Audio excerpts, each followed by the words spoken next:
Welcome to a Parallel Project Training APM Project Management Qualification podcast based on the APM Body of Knowledge 6th edition.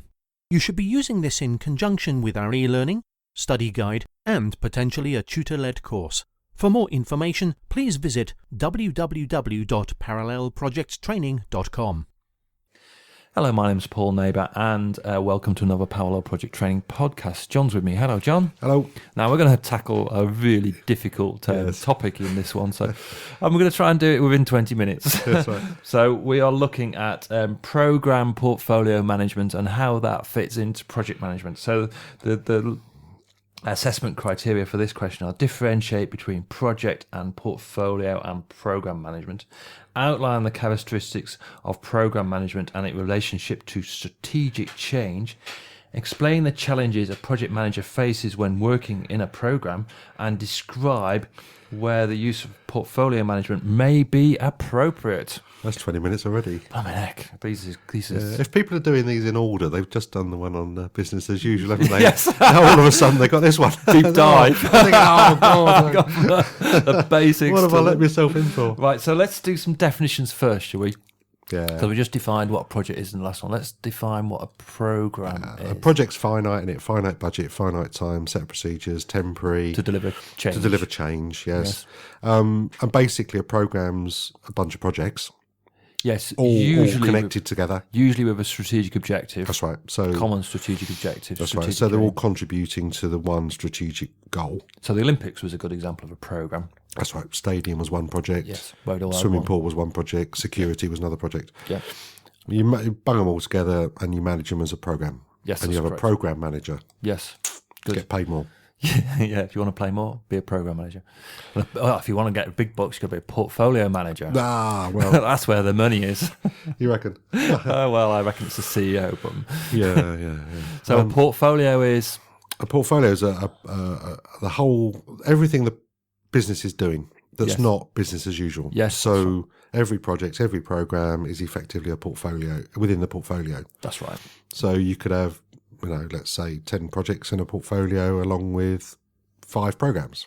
Yes. Or you could have, a program with 20 projects in it. Yes. And 3 separate projects. So could you say a portfolio is everything that's to do with business change? Could do. Yeah. Really? That's reasonable. Sort of like. That's reasonable. But they don't have a common goal directly. They're not technically linked like the Olympics, like a program. Yes, that's right. They're not all interdependent, are they? No. Necessarily. I mean, everything within a program's interdependent. Yes. So if you're building like the Olympics, if they'd have got the security wrong or the transport links wrong, then the whole thing wouldn't have been very successful. Yes. Would have been less successful. Yes. So, in a program, all of the projects conspire to give you that one outcome. But with a company portfolio, and I think they're usually at a company level, aren't they?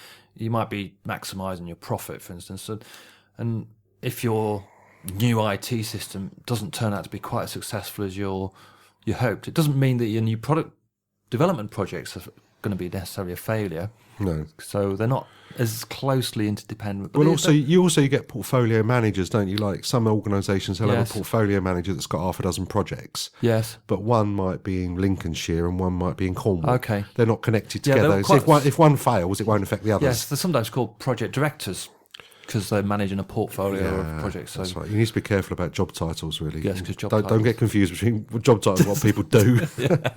Yeah, sometimes they're called program managers. But that's another example. I know some program managers called manager wet paper bag. So we talked about, they say promote them to the level of competence. Right. He's a good project manager making a. And you get some project managers, not paid very much, who managing half a dozen projects. Yes, sort of mission critical stuff. But anyway, so don't get confused. There's a sort of, you need portfolio management when you've got a lot going on, really.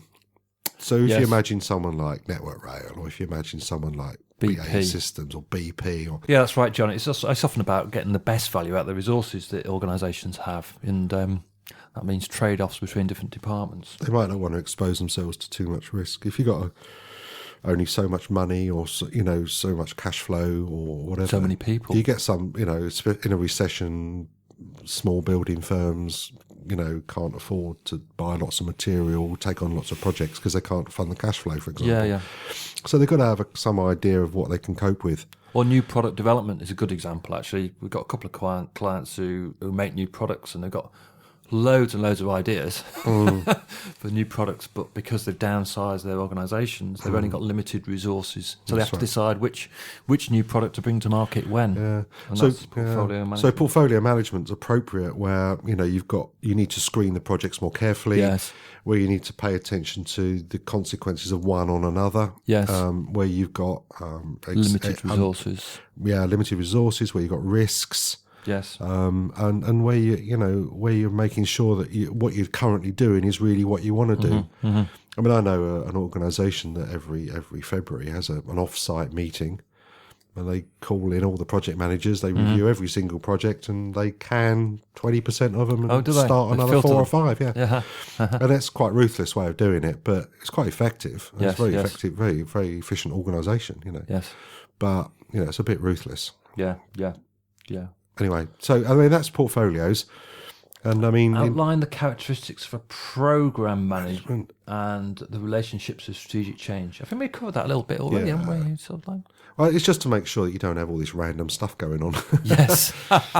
Someone somewhere's got a master plan. So let's do an example of strategic change then. That might. Well, the one I always use was there was a big insurance company a few years ago who wanted to be market leader in insurance in the UK. Yes.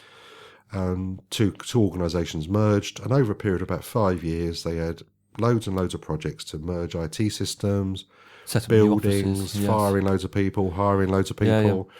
Yeah. And 5 years later, there they were. They'd achieved that vision, So they are now, I don't know whether they are or not, but they're certainly a very big name. And if I was to mention them, I was talking about. Yes.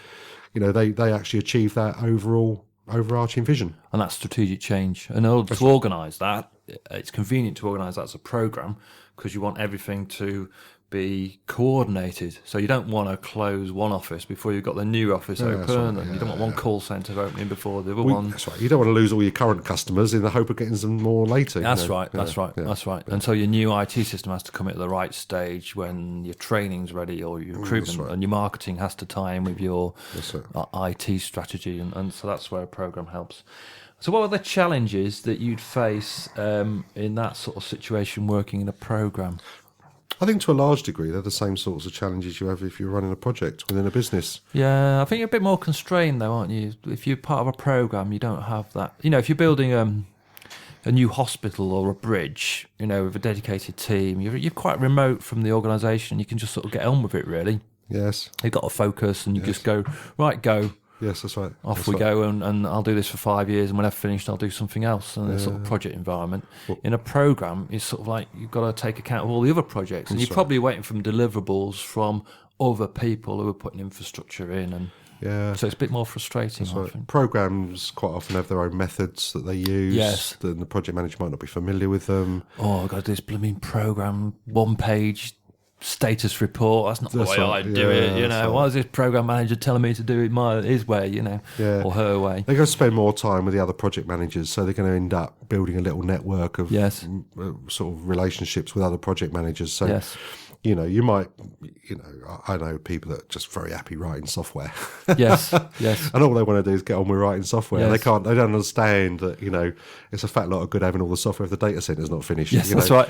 But they were not prepared to spend the time helping the guy that's building the data centre to build the data centre, So I think you're got, like you say, you've got to bear in mind that there's other people with other needs around you, Yes. And the other, I think, also, typically, you can find yourself distant from the end customer because your customer, in effect, is the program, and the program's delivering to the customer. Yes. So you can feel a little bit alienated and in some could be instances. a bit more levels of bureaucracy because you probably go into a project board or a program board, and you might have a program office, sponsor, and program offices, and program sponsors, and So I think, boards. That's a good point, really. I think you've got to really you really got to see the value of a program to want it.